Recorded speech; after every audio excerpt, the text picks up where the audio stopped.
Agora eu acho que a gente tá entrando.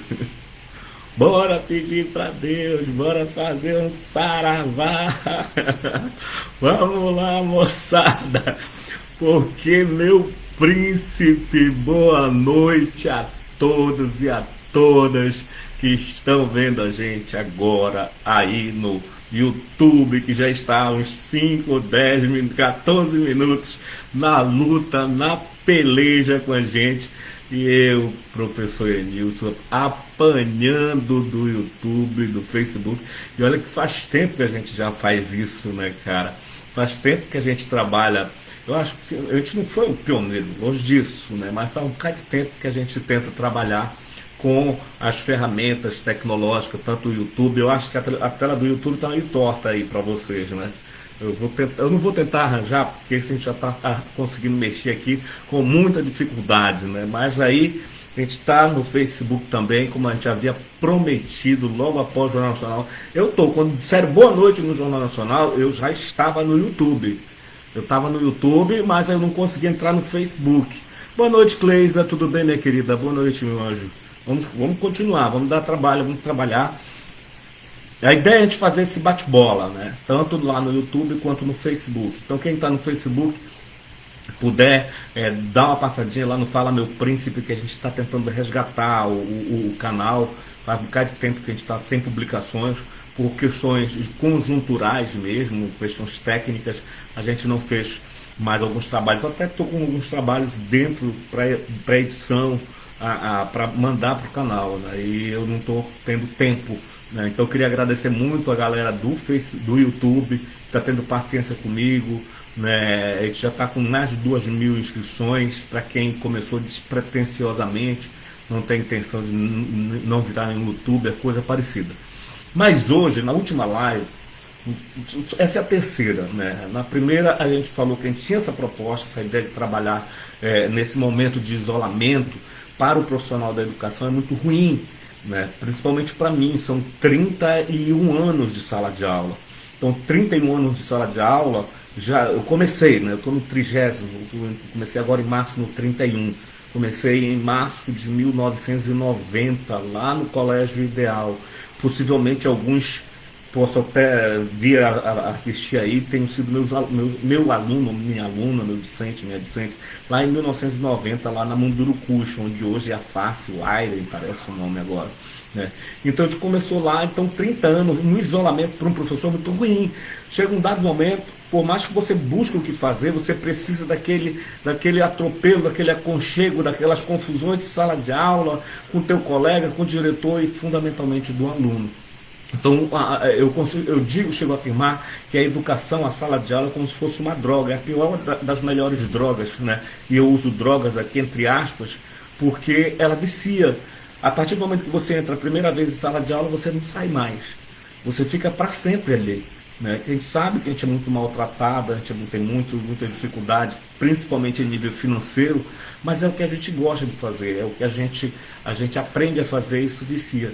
Mas isso não quer dizer que a gente vai trabalhar por amor, como a galera costuma dizer assim, então professor é uma coisa boa, bora trabalhar por amor. Não, pelo amor de Deus. O professor precisa também ter o reconhecimento financeiro, o professor também tem família, o professor também tem despesas, tem dívidas e precisa ser pagas. Né? Então aqui já digo de antemão o meu salve. Vocês estão. Cleise, dá um alô se está ouvindo bem aí o som, mano. Por favor, ou os outros colegas que estão assistindo. Estão dando um salve aqui aos meus colegas professores, educadores que estão na labuta aí, estão vivendo momentos que não são tão fáceis assim, né? E também nesse momento de pandemia, eu acho importante. Tá todo mundo dando salve, tá ótimo, obrigado Lula, obrigadão querido, Sadek. Veja bem, então nesse momento de pandemia, com todo o merecimento, com toda como eu diria, com todo o prestígio, etc., os profissionais da educação realmente merecem. Mas eu queria deixar um agradecimento, gente, antes de dar início, vou até precisar do Sadek, tá aí, o professor Sadek é um excelente professor da UFPA, que está aqui com a gente no campus de Ananindeua, que vai dar uma ajuda aí na pós-graduação também. Sadek, qualquer coisa, dá uma ajuda aí, se pintar dúvida, dá uma força para a gente caminhar com esse bate-papo. Tá? Eu não tenho aqui a pretensão de resolver nada. Mas enfim, eu queria deixar o som, queria saber o som do Facebook. Lá no YouTube o Sadek acabou de dizer que tá bacana. Tá? Então, valeu, Sadek. Com relação aos profissionais caixas de supermercado, sabe? Os profissionais do supermercado, especialmente os caixas, que tem um contato muito direto com o cliente, cara. Tá? Tem supermercado aí que alguns dias atrás, quando eu estive por lá, botou só um tapumezinho de acrílico e o paraense, como gosta de falar muito próximo, vira e acaba falando muito diretamente com os profissionais caixas. Eu estou ouvindo nessas minhas idas e vindas muitas queixas dos profissionais de supermercado, cara. Então tem um carinho lá, tem paciência, apesar que os supermercados hoje estão bastante vazios, até pela pandemia toda, mas não tem paciência com os profissionais que estão na linha de frente, profissionais que transcendem aos profissionais da saúde. Tá? Eu queria deixar meu agradecimento, meu forte abraço a todos esses outros profissionais. Então vamos lá, gente, vamos lá.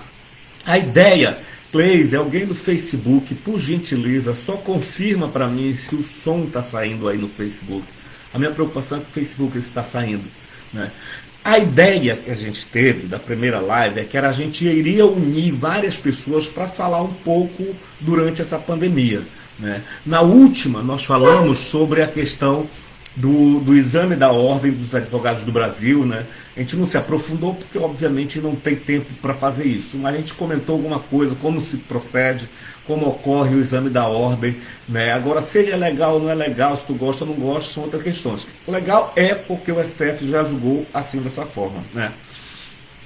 E hoje, muita gente cobrando, até por sermos professores da universidade, eu já contando ali com o Sadek, outros colegas podem estar aparecendo lá no YouTube, é a questão da pós-graduação, né? Muita gente confunde, inclusive, né?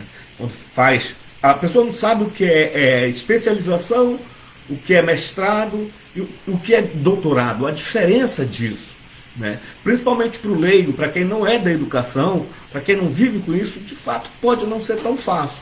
Aí acaba jogando tudo isso num balaio só, dizendo assim, ó, eu estou fazendo uma pós-graduação, né? Você faz uma pós-graduação. Terminou a faculdade, né, ele já vai fazer uma pós-graduação. De fato, você está fazendo uma pós-graduação, né? Mas você precisa entender os níveis. Gente, aqui a gente está tentando trazer todo mundo no mesmo nível, né? Então tem gente que, obviamente, pode saber disso tranquilamente, mas pode ter gente que não sabe disso. Então, convém fazer esses esclarecimentos. Então, você tem a graduação e tudo que vier, digamos, após a tua graduação, seja na geografia, medicina, direito, enfermagem, odontologia, farmácia, história, letras, essa é a graduação, que em geral dura de 3 a 4 anos. Algumas podem chegar até 5 anos, que é o caso de medicina, por exemplo. Medicina, direito, né, alguns cursos, algumas engenharias chegam a 5 anos. Né? Mas aí terminou essa pós-graduação, você vai fazer uma pós-graduação. Tá? Ops, boa noite, querida. Ricardo, desculpa, Ricardo, é porque a minha lente não está ajudando muito. Boa noite, meu príncipe, fica com a gente aí, cara. Valeu, está em Natal, valeu, brigadão, Ricardo, acompanha e dá uma ajuda aí pra gente aí, tá bom? Então, o que acontece? Agora, não é todo curso que você faz, terminou a graduação, né? Terminou a graduação, vou fazer um curso, necessariamente será uma pós-graduação. Não, existem regras para isso. Se você está fazendo um curso com no mínimo 360 horas, então você terminou a sua graduação e está fazendo um curso de no mínimo 360 horas, é considerado, o MEC considera como sendo uma pós-graduação. E essa pós-graduação nós chamamos de especialização. Tá? Que muita gente acabou deixando de usar o termo especialização e passou a chamar só de pós-graduação. Né? Então, é o mínimo de carga horária. Então, se você faz menos de 360 horas, você faz um curso depois de formado com menos de 360 horas, ele não é uma pós-graduação, gente. Ele pode cair no que nós chamamos de aperfeiçoamento. Tá? Então, por exemplo, eu tenho um aperfeiçoamento também na área de psicologia, psicopedagogia, eu nem lembro mais, faz bastante tempo. para ser caracterizado como uma pós-graduação em nível de especialização, tem que ter no mínimo 360 horas. Agora, por exemplo, nós do campus de Ananindeua, a gente esteve à frente de uma pós-graduação em educação ambiental. Então a gente passou um tempo todo escreveu um curso de pós-graduação em educação ambiental. A nossa pós-graduação, salvo engano, ela tinha 580 horas. Né? 580 horas que a gente trabalhou essas 580 horas no período de um ano, 12 meses. Né? Então, em 12 meses, nós fizemos uma pós-graduação durante um ano. Beleza? Isso que. Por que era uma pós-graduação? Porque passou de 360. Tá? Quando passa de 360, você pode ir um pouco mais, não tem problema. A nossa foi a 580 horas. Então, nós, durante um ano, nós demos o curso de pós-graduação em educação ambiental. Aí era o que uma especialização.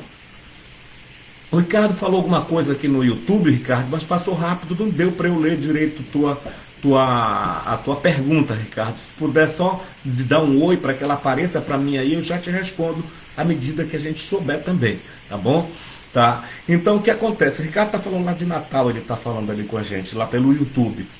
Então, para ser pós-graduação, você é responsável por perder por sono, no bom sentido, estou acompanhando teus vídeos. Obrigado, querido, obrigado, fico feliz com isso. Né? Mas ainda está cedo, Ricardo, está 22h10, tá? Obrigado, mas vamos lá. Então, a pós-graduação, ela tem que ser no mínimo 360. Agora, o que a gente precisa tomar cuidado, gente, é que ultimamente está tendo muita oferta de pós-graduação, tanto online como presencial. E aí eu chamo a atenção para o risco de fraude, para o risco de que você pode estar fazendo uma pós-graduação com mais de 360 horas, que necessariamente ela não vai ter valor algum.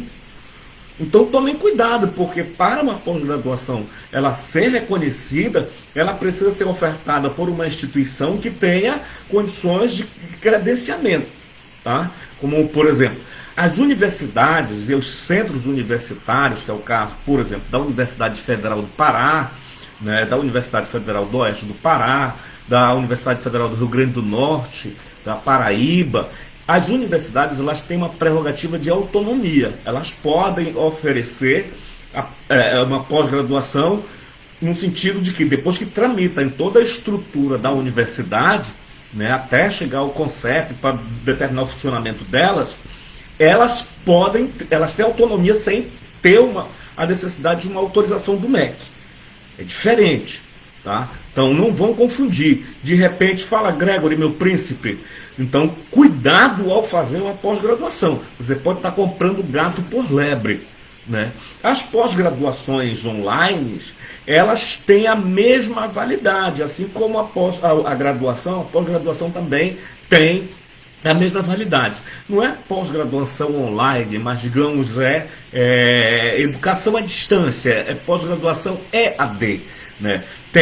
Hoje a gente consegue ver as mais diversas pós-graduação em nível de especialização EAD no mercado. Você entra numa página, busca algum produto sobre qualquer assunto do teu interesse, na próxima página que tu abre, ou mesmo no Facebook, no Instagram, começa a aparecer uma oferta enorme de pós-graduação online. Muitas delas, eu tenho cá minhas dúvidas da legitimidade e da legalidade delas. Agora, eu também não quero dizer que você não vá fazer uma pós-graduação online. Eu tranquilamente faria uma pós-graduação, desde que você busque saber. O MEC tem uma página, gente. O MEC tem uma página dos cursos de graduação, dos cursos de pós-graduação, das instituições que são reconhecidas, das instituições que não são reconhecidas, onde você pode consultar. Na minha cidade, por exemplo, lá no município de Alenquer, no oeste do Pará, lá para o lado de Manaus, para quem não conhece a região amazônica, ou para quem não conhece onde fica Alenquer, foram golpes, um grande número de pessoas sofreu um golpe de uma faculdade que esteve por lá, o aluno pagou o tempo todo, se formou, em tese se formou, já que a faculdade não era reconhecida. E só depois de formado foi descobrir que a faculdade não era reconhecida. Então, a minha orientação inicial, se você vai fazer uma graduação, uma pós-graduação presencial ou à distância, o chamado EAD, é que você busque saber se essas faculdades, se esses centros universitários, esses institutos estão reconhecidos ou são reconhecidos pelo Ministério da Educação. Né? Se a pós-graduação é reconhecida pelo Ministério da Educação. Particularmente na área do direito, tem uma série de faculdades que começaram como cursinhos pré-OAB, digamos assim. Cursinhos pré-OAB e começaram a formar faculdades e jogar no mercado uma quantidade muito grande de pós-graduação online que a gente precisa ter uma certa cautela. Tá? Então a ideia é tenham cautela. Boa noite, meu príncipe. Fala, Jean. Jean, beleza, mano? Damasceno graduando. Boa noite. Gostaria de saber sobre o curso de mestrado em Direito na UFPA. Eu vou falar um pouquinho. Eu te recomendo na página Damasceno que você vá. Isso serve para todo mundo, tá, gente? Se você quer fazer mestrado, doutorado ou especialização em uma universidade pública, e aí eu cito a Universidade Federal do Pará, que é a pergunta dele, né? Você entra na página da universidade, que no caso da UFPA é www.ufpa.br. Não tem edu, tá? Não tem edu.br, é ufpa.br. No lado esquerdo tem uma barra de rolamento. Você procura lá pró-reitorias, tá? Pró-reitorias. Em pró-reitorias, né, você procura uma pró-reitoria chamada PROPESP, que é Pró-Reitoria de Pesquisa. Então, PROPESP. Lá na PROPESP, você entrando lá no site, na página da PROPESP, você vai buscar lá, tem as pós-graduação, tem os editais. Toda a universidade pública, e é para ser também nas privadas, acredito eu, para elas oferecerem ou abrirem vaga para qualquer mestrado ou doutorado, elas têm que abrir um edital. Nesse edital, que é um documento onde ela coloca todos os requisitos, todas as exigências para você concorrer àquelas vagas que estão disponíveis. No caso, Damasceno, da UFPA, do mestrado em Direito, você tem lá a página da PROPESP, ou você pode também direto no Instituto de Ciências Jurídicas, no ICJ. Mas eu já recomendo que você vá na página da PROPESP. Da PROPESP ela tem todos os cursos de mestrado, doutorado, especialização que a Universidade Federal do Pará tem. Salvo engano, a universidade, o caso específico do mestrado e doutorado em Direito, é ofertado uma vez por ano.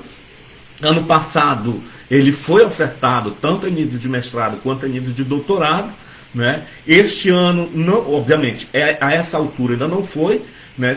Se a pandemia não tivesse ocorrendo, é por volta de agosto ou setembro, Damasceno, que é lançado o edital do mestrado em Direito da UFPA.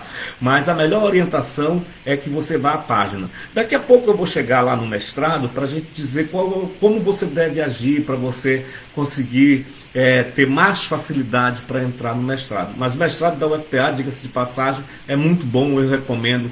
Tenho professores que trabalham por lá, tenho colegas que trabalham por lá, vai lá que vale a pena, tá?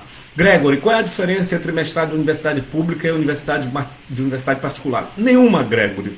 Não tem diferença. O mesmo diploma que você recebe, que te dá o título de mestrado ou de mestre, por exemplo, na área do Gregory, que é na área da biologia, né? Se você, ou qualquer área, enfim, você vai lá, mestrado, se você tem um título de mestrado numa universidade particular, se esse programa de mestrado for reconhecido, ele lhe dá as mesmas prerrogativas do mestrado de uma universidade pública. Não há diferença, a não ser que você paga 2 vezes na universidade particular, né? Que você paga, além dos impostos que você pagou para estudar numa universidade pública, você paga também a mensalidade, que algumas mensalidades de universidade particular para o mestrado, Gregory, não são nada baratos. Elas chegam a mais de 1.400 até 2.000 ou mais, dependendo do mestrado, tá, Gregory? Eu solicito, eu te oriento que você busque a página da plataforma Sucupira. O que é a plataforma Sucupira? A plataforma Sucupira é uma plataforma do Ministério da Educação onde você tem todas os mestrados e doutorados no Brasil, né? E inclusive a pontuação deles, tá, Gregory? Então, os mestrados e doutorados, eles passam por o que nós podemos chamar, para facilitar a compreensão, de ranqueamento. Então é um ranqueamento de 1, 2, 3, 4, 5, 6 e 7. O mestrado, para ele começar a funcionar, ele começa com 3.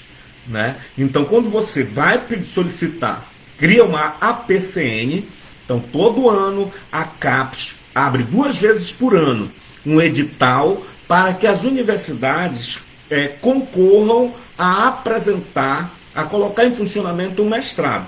Né? Então, quando você consegue atender todos os pré-requisitos e a CAPES te dá o direito de você botar o teu mestrado em funcionamento, ele começa com o nível 3. Né? Depois ele vai para o 4, muitos deles ficam um tempo com 4, às vezes cai para 3, podendo até ser fechado. Aí, Gregory, você tem as universidades públicas, né? As universidades públicas, em geral, estão no topo desse ranking.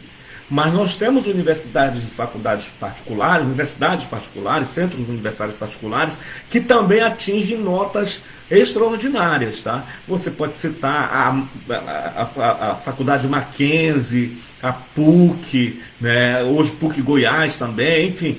Faculdades particulares não quer dizer que por serem particulares que elas necessariamente não prestam. Algumas realmente têm uma qualidade não tão boa, digamos assim, mas ela tem o mesmo valor. Então você tem na universidade, por exemplo, na Universidade Federal do Pará, nós temos, se não me engano, um programa com nível 7. Né? Um programa com nível 5 é um programa que tem uma referência, o mestrado tem uma referência nacional, ou seja, ele tem um respaldo nacional, digamos assim, uma referência nacional. Um 6 e um 7 já é um programa que tem uma referência internacional. Obviamente que quanto maior o ranking desse programa de mestrado, de doutorado, que você pretende entrar, quanto maior, mais alto for, mais difícil é de você entrar, porque as exigências serão maiores. Né? Com certeza também o processo de ingresso será bem maior, tá bom, Gregory? Então a única diferença é que possivelmente seja o ranqueamento. Fernando Pamplona, fala meu príncipe, beleza? Lá do Marajó. Obrigado, Damasceno, nada, meu querido, valeu. Vanessa Nascimento também é uma nossa a querida aluna egressa da pós-graduação em Geografia e Meio Ambiente aqui da Universidade Federal do Pará. Geologia e Geoquímica é 7. Só clica de novo que foi rápido.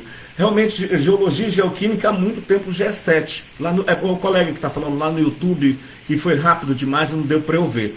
O Instituto de Geociências da Universidade Federal do Pará sempre foi um instituto de referência, digamos, internacional. Desde a década de 90, quando eu fazia a Universidade Federal do Pará, o Instituto de Geociências sempre teve um respaldo internacional, isso aí eu não tenho dúvida. Trabalhei lá no Instituto de Geociência, fiz meu doutorado no Instituto de Geociência e Geologia e Geoquímica, que o colega está no YouTube, para quem está no Facebook, o colega no YouTube está chamando a atenção, de fato.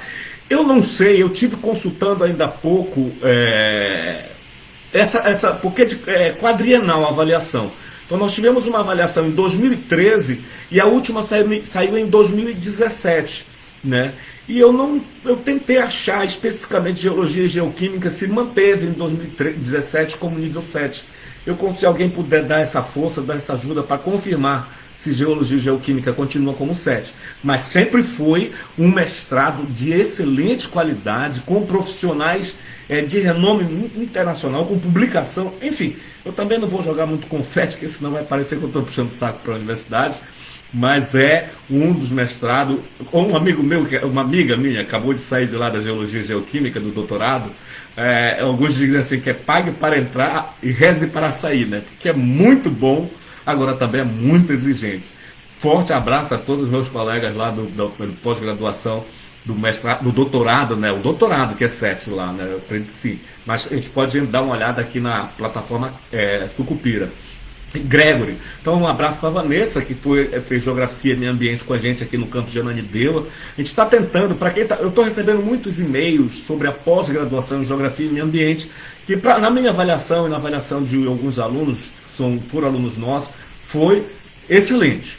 Né? Excelente. Então a gente está tentando trabalhar para a gente reofertar de novo a pós-graduação em Geografia e Meio Ambiente. Mas por enquanto, para quem está mandando e-mail para a gente, eu ainda não tenho uma data específica, porque tem que esperar o edital da Universidade Federal do Pará. Então todo ano a universidade lança um edital e as faculdades, os institutos, eles concorrem a esse edital para poder ofertar uma pós-graduação, tá bom? Então não é o professor Enilson, não é o professor Francivaldo, coordenador do campus, que decide se vai ser ofertado ou não. A gente tem que escrever um projeto, tem que passar por todo um trâmite, toda uma burocracia de avaliação para testar a qualidade do produto que a Universidade Federal do Pará vai oferecer.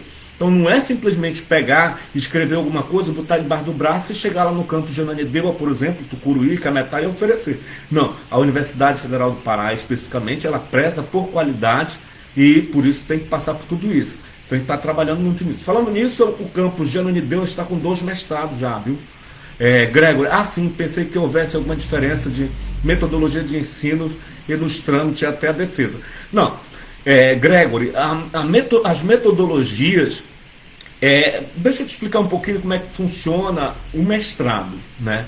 A gente fala um pouco da especialização, mas se houver dúvida, você pode chamar que a gente retoma.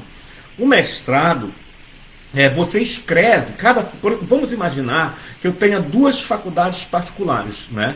Dois centros universitários, né? Porque faculdade, ela só se for em interinstitucional. Né, ela pode oferecer, porque tem uns critérios, não é qualquer faculdade que vai chegar, vamos montar um mestrado. Não é assim, gente. Tem um critério. Né? Hoje mesmo, se você entrar na plataforma Sucupira, tem um banner com algumas letras chamada APCN, que é a apresentação de proposta de cursos novos. É lá que a gente cadastra um mestrado. Então, se eu vou criar um mestrado, eu cadastro lá. Eu quero concorrer a um mestrado de Geografia e Meio Ambiente. Aí eu vou ter que preencher uma série de requisitos. Aí, Gregory, a metodologia é cada curso que foi apresentado nessa EPCN escreve a sua metodologia. Mas, pelo que eu estou entendendo qual é a sua dúvida, é que o processo de ingresso é o mesmo? Não. Cada curso de mestrado tem um processo de ingresso diferente. Agora, não é porque sejam diferentes que eles são extremamente diferentes. Não. Esses processos de ingresso eles são similares, mas não são os mesmos. Por isso que eu estou usando o termo ser diferente. Né? Todos eles, por exemplo, terão que ofertar edital. Né? Então tem que sair um edital com os critérios para ingresso, os critérios de seleção, fundamentalmente o número de vagas. Tá? Não é simplesmente, eu vou ofertar o mestrado, eu vou oferecer 200 vagas. Não é assim. Quando eu cadastro a minha proposta lá na PCN, já lá no momento zero, eu já tenho que colocar quantas vagas eu irei ofertar, tá? Quais os professores e quais os critérios de ingresso e de saída. Tá? Então, em linhas gerais, todos oferecem o edital com o número de vagas e com os professores orientadores. Né? O que é o professor orientador? O professor orientador é aquele professor que ele vai te dar em geral, ele vai ministrar uma disciplina, por exemplo, no meu caso, administrar a disciplina de geoprocessamento. Então eu estou vinculado a um mestrado, isso aqui é exemplo, tá, gente? Eu estou vinculado a um mestrado, nesse mestrado eu dou a disciplina de geoprocessamento. Mas lá na seleção, lá no edital de seleção, eu já ofereci uma vaga para orientar. Pode ser uma, pode ser duas, pode ser três, às vezes até 4. Tem um limite. A CAPES determina que nem o professor pode orientar mais de X alunos ou mais de X teses de doutorado. Tá? Não é o professor, vou querer orientar 20 alunos porque isso vai melhorar meu currículo, eu vou publicar mais. Não é bem assim. A coisa não funciona dessa forma avacalhada como a gente possa imaginar. Tem todo um critério e esse critério é previsto lá na proposta inicial, quando a gente submete lá no Ministério da Educação, lá na plataforma Sucupira, lá na proposta de APCN. Tá? Então tem lá. Qual é o papel do orientador no mestrado? O papel do orientador do mestrado é exatamente caminhar para e passo com o orientando dele. Ou seja, ele pegou um aluno, pegou um projeto, aí cada caso é um caso, cada programa de mestrado é um caso diferente, tá, gente? Por exemplo, existem mestrados, seleção de mestrado, que você passa na seleção e dentro do curso que você vincula a um professor. Então, que você, dentro do curso que você é encaminhado a um orientador, ou seja, a um professor. E existem mestrados que já lá na seleção, quando você se inscreve, já está escrito lá. Você faz logo a escolha de qual orientando você vai escolher. Tá? Então, a partir dali, vocês dois vão caminhar junto pelos próximos 2 anos. Esse professor, ele é responsável por você, pela tua vida acadêmica nos últimos 2 anos. Por que eu falo nos últimos 2 anos? Porque o mestrado, ele, na maioria dos casos, ele tem 2 anos de duração. Tá? 2 anos. Esses 2 anos, caso você tenha algum atropelo, caso você tenha algum problema e que você precise uma prorrogação, alguns casos pode prorrogar por mais 6 meses. Muito raramente, eu até desconheço uma prorrogação acima de 6 meses. Quando você tem a necessidade você teve dificuldade na conclusão dos teus créditos, né? A direção do mestrado, o próprio teu orientador te orienta a trancar. Não, tranca aí, dá um tempo, resolve tua vida. Então, aquela pessoa que engravidou no meio do caminho, né, aquela moça que engravidou no meio do caminho e teve teu filho, então tranca. Ou aquele cara que perdeu o emprego, ou que se separou da mulher, tranca. Por quê? Porque senão é um prejuízo muito grande, muito enorme para o curso. Porque o curso é avaliado quadrienalmente. E se ele começar a cair, essa pontuação dele, esse ranking dele junto à CAPES, ele pode até ser encerrado. Então, daí ser muito importante o papel do orientador, né, e o papel da gestão, da direção do curso de mestrado, da pós-graduação. Né? Só que nesse momento eu estou falando do mestrado em si. Tá? Então, tem um ranking de disciplinas. Vamos do início, vamos tentar repetir do início.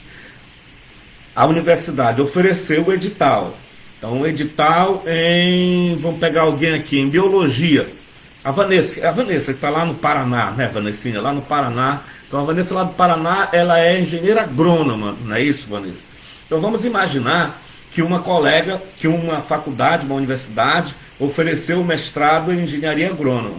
Engenharia agronômica, tá? E nessa área de engenharia agronômica, mestrado em solos, tá? Então, quando ela ofereceu o mestrado em solos, né, eu sei que eu vou trabalhar com solos. É possível que dentro de solos subdivida em o que nós chamamos de linhas de pesquisa, né? Então nós temos um mestrado, estou trabalhando aqui em tese, né, mestrado em solos, dividido em linha de pesquisa A e linha de pesquisa B. E cada grupo de professores está vinculado à linha de pesquisa A ou à linha de pesquisa B. Então você vai escolher o professor, se for o caso de escolher antes, de acordo com o teu interesse. Então, se não é que eu vou querer o professor Enilson, mas se o professor Enilson tá naquele mestrado, mas trabalha com coisas que não tem nada a ver com o que você vai pesquisar, tem porque você escolheu o professor Enilson só por afinidade. Você tem que escolher o professor que está relacionado ao trabalho que você quer pesquisar. É o trabalho que você vai fazer durante o curso. Senão você vai se perder. Por isso que eu sempre digo, gente, que para fazer, todo mundo que pretende fazer um mestrado, um doutorado, siga o seguinte caminho. Passo 1 é saber o que tu quer trabalhar.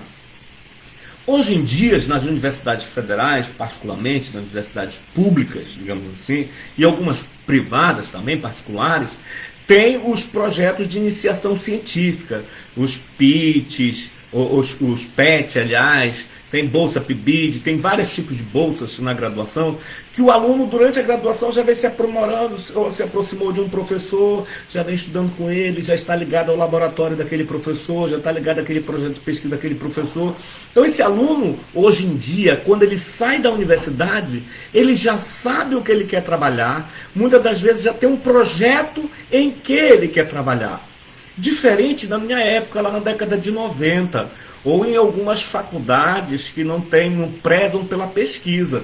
O cara sai da faculdade, muitas das vezes não sabe nem o que ele quer trabalhar. Ou, por exemplo, no curso de Direito, o cara sai do curso de Direito, não sabe se vai trabalhar com penal, com criminal, com civil, com previdenciário, enfim, com empresarial, não sabe. Agora, quando você já sabe, o passo inicial já sei o que eu vou trabalhar. Escolhe o programa. Eu quero fazer o mestrado lá na UFPA. Então procura lá no link da UFPA, na Propesp, quais são os cursos que tem de mestrado e qual tu tem mais afinidade. Pegou o curso que você tem mais afinidade, que foi o caso ali do Damasceno, viu, Damasceno?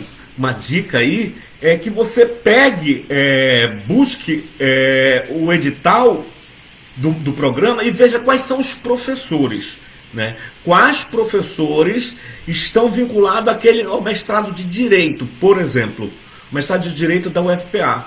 Então, desses professores, vamos imaginar que tenhamos 10 professores oferecendo vaga no mestrado da UFPA.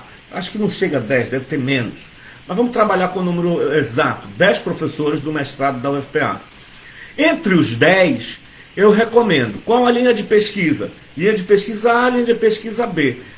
Vê qual das duas linhas você melhor se adequa, qual projeto de pesquisa está mais próximo da linha de pesquisa. Encontrou a linha de pesquisa que está mais próxima do teu projeto? Vai à plataforma Lattes. Todo mundo sabe o que é a plataforma Lattes, né? A plataforma Lattes é exatamente aquela plataforma também do Ministério da Educação, da CAPES mais precisamente, onde você tem um currículo de todo mundo. Então todo servidor público, todo professor da universidade, e todo pesquisador, todo cientista tem lá o currículo do cara. Pronto, a vida acadêmica está toda lá. O que tu escreveu, o que tu publicou, onde tu trabalhou, pelo menos é para estar. Né? É para estar. E aí a gente recomenda desde o início, desde a graduação, desde o aluno da graduação, que já venha a fazer o currículo Lattes dele. Tá? Então você vai no currículo Lattes dos professores do curso que você quer e busca ver o que esse cara está trabalhando. É o que eu chamo de namoro. Qualquer mestrado que você quiser fazer, primeiro namora o professor, namora a professora. E aqui quando a gente fala namora, não é no sentido sexual, não é no sentido amoroso, cara. Tá? Aqui é namorar, é buscar saber da vida do cidadão. Como é que eu sei fazer? Vou fazer fofoca da vida dele? Não, você vai no Lattes, busca a vida dele. Professor Enilson, o professor Ivan Sadek, que está ali com a gente no YouTube, né? Procura lá. Com o que ele trabalha com censuramento remoto, ele trabalha com drone, ele trabalha com demarcação de terras, ele trabalha com geografia humana, ele trabalha com geografia urbana. A partir do perfil do professor. Então, eu já tenho uma ideia do que eu quero trabalhar. Agora, eu já sei qual é o mestrado que eu quero fazer. Então, eu tenho o mestrado que eu quero fazer, tenho a ideia que eu quero trabalhar. O que eu vou fazer agora? Eu vou fazer exatamente pegar o Lattes do professor, e ver qual professor está mais próximo do que eu vou trabalhar. Então, são 3 elos aqui para fazer o mestrado. Escolheu a universidade, consequentemente, escolher o programa que você vai fazer, ter a tua pergunta-problema, ou seja, ter teu projeto, tá? E escolher o orientador. Por quê? Porque alguns programas de mestrado, a escolha do orientador, a indicação do orientador pesa muito. Porque, por exemplo, tem um orientador que tem 2 vagas, tem outro que só tem 1 vaga. Você vai concorrer com qual? Né? Ou tem orientador que vê o teu projeto, mas eu quero ficar com esse aluno está fazendo um trabalho que ele vai fechar, como diriam os amigos meus, vai lacrar com o meu projeto de pesquisa. Então veja, não é só você que tem interesse de entrar. O professor também, o orientador também tem interesse de receber alunos que não vão dar dor de cabeça para ele, que vai ajudar no projeto dele, que vai contribuir no laboratório dele. Então precisa haver todo esse sincronismo, né, do professor com o aluno. Então, esse sincronismo ocorre necessariamente na elaboração do projeto. Tá? Então, você escolheu o curso, vamos escolher o mestrado em Direito na UFPA, escolheu já tem a tua proposta, vou no currículo dos caras, vejam lá qual é o cara que melhor trabalha com a minha proposta. Ou você pode fazer inverso também. Pode fazer inverso, escolhe o programa, vê o professor. Eu quero trabalhar com esse professor aqui, eu quero trabalhar com a professora, por exemplo, a desembargadora Pastora, que é uma das professoras lá do mestrado do Direito, salvo engano, confirma aí. Né? Aí eu quero ver, aí eu vou lá no currículo da desembargadora, que também é professora da UFPA, vejo o que ela trabalha, e a partir do que ela trabalha eu vou lá e escrevo alguma coisa que vai chamar a atenção dela. Porque ela também tem que ter interesse. Não é só o aluno que tem que ter interesse em fazer o curso, o professor também tem que ter interesse, e tem interesse de escolher um bom aluno. Senão você não passa. A partir daí, tu já está, como diria, com uma questão perfeita. Que seria o quê? Tu já escolheu a universidade, o programa, tu já escolheu o orientador, tu já tem um projeto. Tá? Tendo esses 3 pontos, a universidade, o mestrado, o projeto e o orientador, cara, tua vida já está, digamos assim, bastante adiantada. Fala, Léo, meu príncipe, Léo Costa, São Paulo, eu acho que você está de Diadema, não. É próximo de São Paulo, esqueci, Osasco? Esqueci. Mas um grande abraço para você, querido amigo Léo. Tá? Então, já tenho o mestrado, a universidade, o orientador, o possível orientador, tá? Eu já tenho o possível orientador e já tenho minha proposta. Agora, eu tenho que ver o edital. E um dos pontos que muita gente apanha e não tem para onde fugir é na língua estrangeira. Nós, brasileiros, não temos o hábito de fazer uma língua estrangeira. Infelizmente. E se faz necessário, quando a gente fala infelizmente, não quer dizer que a gente esteja desprestigiando a nossa língua portuguesa. É porque o inglês, principalmente depois da Segunda Guerra Mundial, por força da conjuntura geopolítica, do cenário geopolítico mundial, acabou sendo hoje uma língua global, uma língua acadêmica mundial. Né? Então, quando você escreve um artigo em inglês, né, é muito mais fácil dele ser pesquisado, é muito mais fácil dele ser encontrado, muito mais fácil dele ser lido, do que se você escrever um artigo em português, por exemplo. Você está entendendo? Léo está dizendo que está na capital, São Paulo. Forte abraço, Léo, capital. Também não está fácil aí para vocês, né, Léo? Você está entendendo? Então, se você está na graduação ou se você pretende fazer mestrado, o inglês é indispensável. Em todos, eu desconheço, se você encontrar algum mestrado que não exige inglês, eu desconheço. Todos exigem inglês. Mas presta atenção, meu príncipe, o inglês exigido no mestrado não é aquele fluente, né? Você vai chegar, tem um cara lá que você vai fazer meia hora de entrevista. Até seria interessante, né?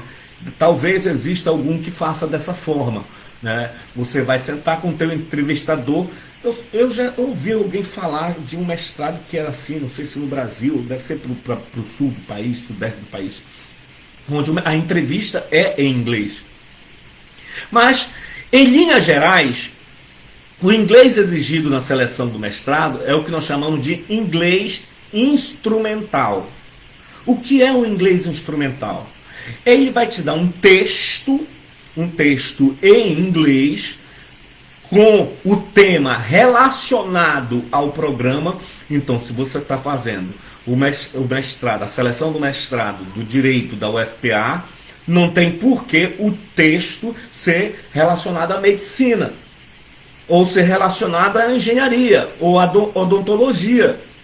Se você está fazendo seleção do mestrado em Direito da UFPA, o texto, o mais coerente é que ele seja relacionado ao direito.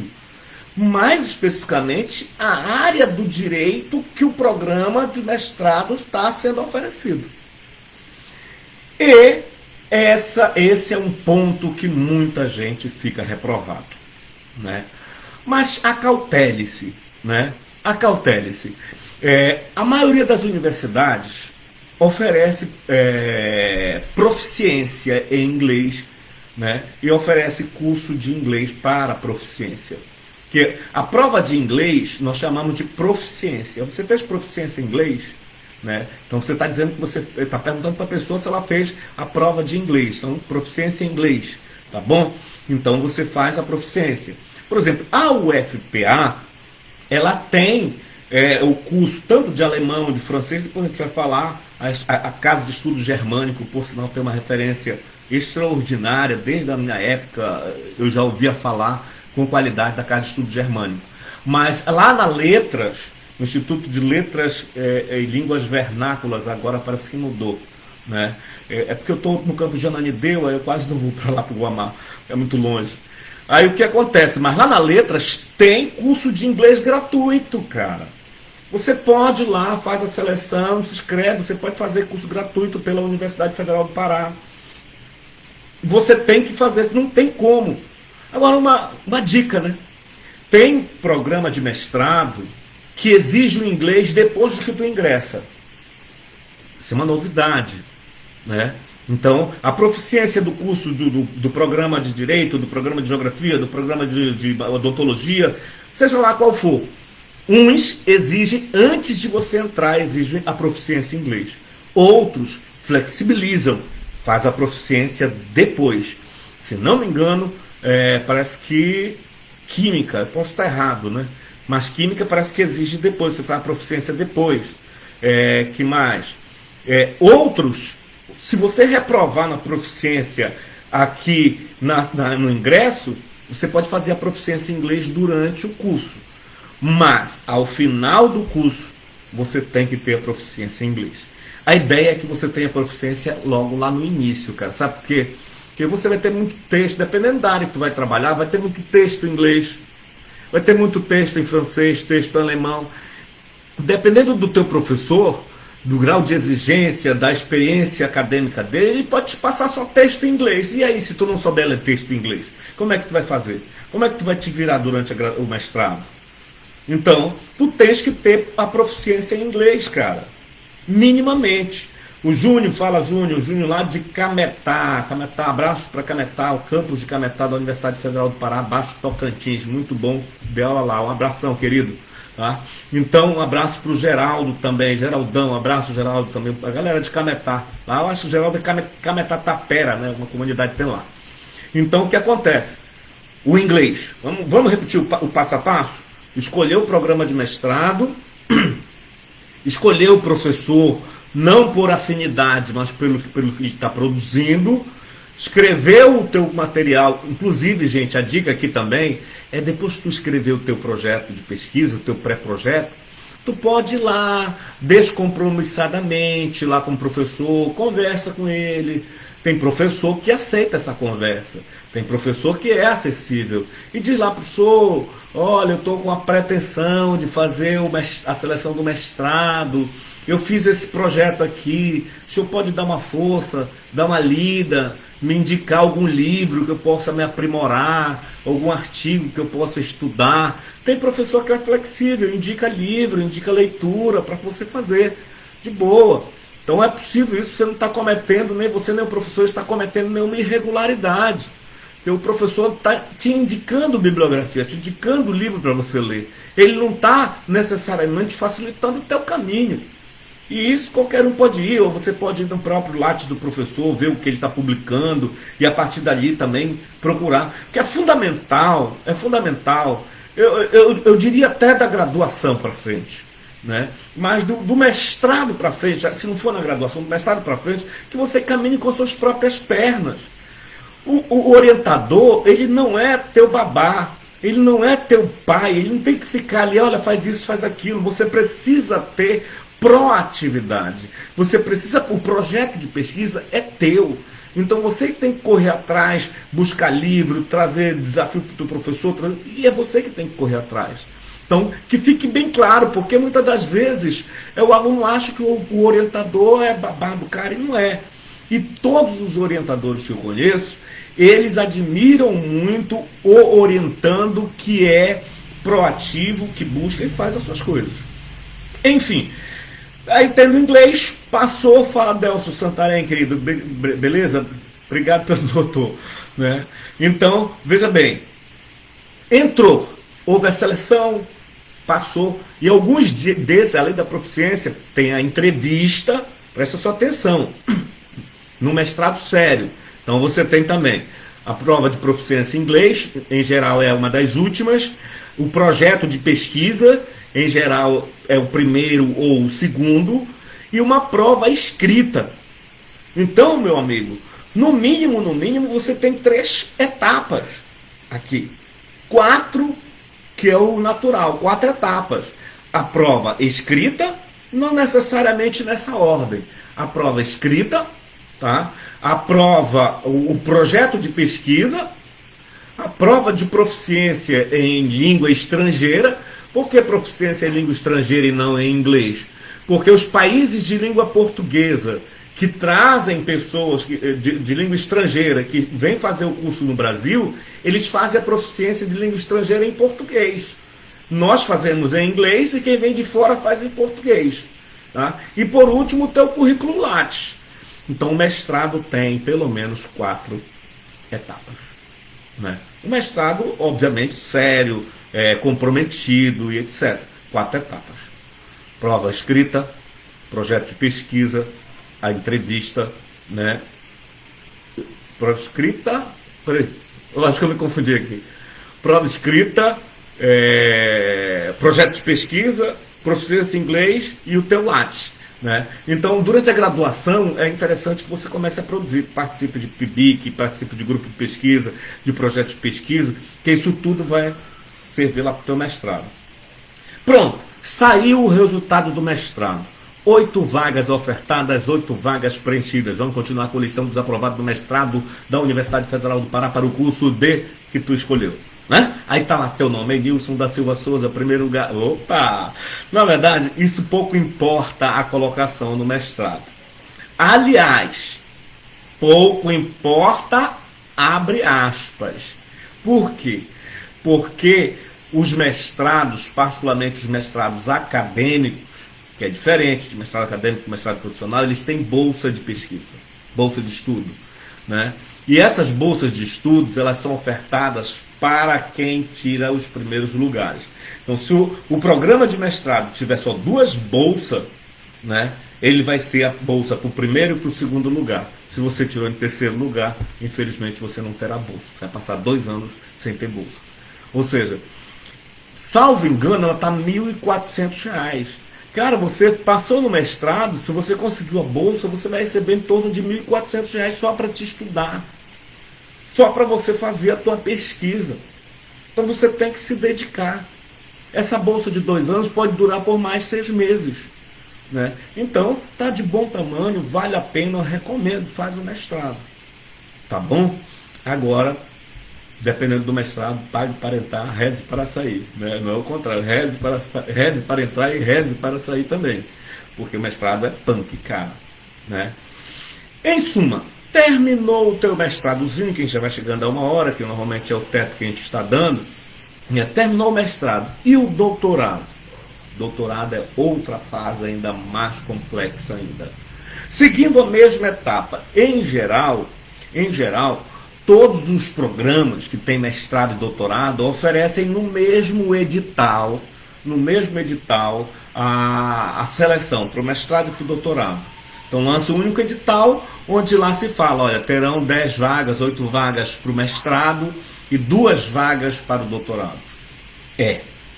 2 vagas. Né? Alguns mestrados chegam a 25, 30, mas nas universidades públicas percebeu-se que o número muito grande de vagas no mestrado torna-se improdutivo. Né? Não fica fluido não fica legal. Então o que a gente faz? Reduz o número de vagas para exatamente para o mestrado fluir, para as coisas se tornarem mais produtivas. No doutorado é a mesma coisa. E no doutorado, às vezes é uma vaga, 2, 3, 4, 5 vagas. Não é um número grande, porque as vagas ofertadas estão relacionadas à disponibilidade de orientador. Tá? Então, se tem orientador disponível, você oferece a vaga. Se não tem orientador disponível, às vezes é possível você ter um ano que o mestrado abriu vaga, mas o doutorado não abriu vaga. Por que o doutorado não abriu vaga? Porque os orientadores não têm vaga disponível. Então, dessa forma, nesse ano não vai ter vaga. Né? Alguns doutorados ou alguns mestrados não precisam lançar edital anual. São o que nós chamamos de fluxo contínuo. Por exemplo, o que o Damasceno citou ainda há pouco da UFPA, que é o mestrado, o doutorado de Geologia e Geoquímica. Ele é fluxo contínuo. Então a seleção é à medida que o orientador desocupou aquela vaga, ou seja, um orientando do doutorado se formou, foi embora, foi trabalhar, aquele orientador disponibiliza aquela vaga para novo orientando. Tá? Então, alguns mestrado e doutorado lançam edital anual, outros são fluxo contínuo. O fluxo contínuo depende da demanda de vaga. O orientador disponibilizou uma vaga, abre-se uma vaga. Né? Se não tem vaga, não faz edital, não faz seleção para aquele ano. Pula aquele ano. Você está entendendo? Então, no caso do fluxo contínuo, é bom. Né? Para quem tem essa necessidade de fazer logo e tal, etc., faz, porque é bom. Né? É bom porque você não tem que esperar o ano inteiro. Reprovou, espera o ano inteiro. Reprovou, espera o ano inteiro. É possível, se você não conseguiu passar, você tem outros períodos à medida que o orientador for disponibilizando vaga. Agora, no doutorado, gente, a gente tem que atentar para isso. Se você achou que no mestrado era difícil fazer a proficiência em inglês, no doutorado, em geral, são 2 línguas. Podendo ser 3 ou 4. Né? Mas em geral são 2 línguas. Ou seja, você precisa fazer proficiência em inglês e, dependendo do mestrado, ele oferece uma outra opção, que pode ser em espanhol, alemão, francês, italiano. São as línguas que, em geral, eu costumo ver. Né? O mais comum, até pela nossa proximidade, é que os doutorados ofereçam vagas para proficiência em inglês e proficiência em espanhol. Então é muito comum você ter proficiência em inglês e proficiência em espanhol. Mas, se você quiser fazer proficiência em francês, na maioria dos doutorados você aceita. Francês, alemão, também aceita, porque são línguas bastante circulação, com bastante produção ou produtividade acadêmica e bastante acessibilidade de leitura. Tá? Agora, você pode utilizar a proficiência que você fez no mestrado para o doutorado? Em geral, não. Por quê? Porque a prova de proficiência dura 2 anos, ela tem 2 anos de validade. Né? Então você faz proficiência, em geral, 2 anos de validade. Após 2 anos, ela perde aquela validade. Então, se você fez a proficiência em inglês lá no início do mestrado e você se formou 2 anos e meio depois, aquela tua proficiência em inglês já acabou. Então, se ela já acabou, você vai ter que fazer uma nova proficiência em inglês para fazer o doutorado. Agora, se a tua proficiência está dentro de 2 anos, você vai lá e faz, que ela é válida no doutorado. Né? E o doutorado, você leva, em geral, 4 anos para tu defender tua tese. Qual é a diferença do mestrado para o doutorado? É que o doutorado, necessariamente, você está produzindo algo inédito. Então, você tem que ter um ineditismo. Né? Vou pesquisar, por exemplo, a cepa, não sei de onde, não sei do que, do coronavírus, do Covid-19. Né? Ou seja, não foi trabalhado ainda, então eu vou trabalhar. Isso é a grande questão do doutorado, é o ineditismo. E depois de 4 anos, pode ser prorrogado por mais 1 ano. Tá? Apenas mais 1 ano, e aí acabou-se o que era doce, né? É pauleira, né? Então, gente, 1 hora de relógio, eu sei que o horário talvez está sendo inconveniente, né? A gente poderia marcar na próxima um pouco mais cedo, eu acho que antes do Jornal Nacional, pela manhã ou à tarde. Dá uma dica aí, porque é muita coisa para falar, a gente quer ajudar, né? Quer contribuir, eu sei que muita gente me cobrou sobre isso, vai ficar tarde, mas eu não vou apagar a live aí não, vou deixar para quem chegar depois, né? Pode dar uma olhada, né? Cleise, Gregory, Jean Pimentel, fala Jean, meu amigo, beleza? Damasceno, Gregory Portigo, Canhete Portigo. Eu acho que Gregory, eu acho que eu tenho um amigo que é teu colega, teu primo, vou te falar daqui a pouco. Fernando Pampolha, Marajó, Damasceno, Vanessa Nascimento, Paraná, Gregory Santarém, Léo São Paulo, Júnior Cametá, Delcio Santarém, os colegas do YouTube, que eu tô tendo problema no YouTube porque eu tô sozinho, eu não sei como é que faz para ver vocês, mas dá um salve para todos vocês. A gente está resgatando o nosso canal no YouTube, para quem não conhece, canal no YouTube, Fala Meu Príncipe, dá uma passadinha lá. Se ficou alguma dúvida, comenta aí e aí a gente volta e tenta resolver para você. Tá bom? A ideia inicial era essa, dar um panorama geral, mas se eu tiver dúvidas, se for houver necessidade. Eu até tinha separado, gente, um roteirozinho de como fazer um projeto de pesquisa, né? Tá aqui, mas dessa forma a gente vai deixar para a próxima, tá bom? Então, um grande abraço. Eu não sei onde é que está mais a câmera. Eu estava no. É porque eu estou trabalhando com outro navegador, que o Google Chrome me deixou na mão. Tá? Então deixa um like, deixa um gostei aí no canal que a gente está resgatando. Se Deus quiser, a gente vai voltar ativa com todo aquele carinho maravilhoso que a gente tem. Gratidão pelos mais de 2.000, não sei quantos inscritos no canal. Gratidão pelos colegas que estão há quase uns 4.000 inscritos no Facebook. Tá? Beijo, gente. Fica com Deus. Até a próxima. Vou tomar uma cervejinha agora. Tchau, gente. Tchau, Facebook. Beijo, gente. Tchau, tchau. Ai. Eu tô tentando desligar primeiro aqui, né? Deixa eu desligar no YouTube, que é mais fácil, eu acho. Você quer mesmo interromper? Ok. E aqui, como é que você encerra? Encerrar a transmissão ao vivo. Tchau.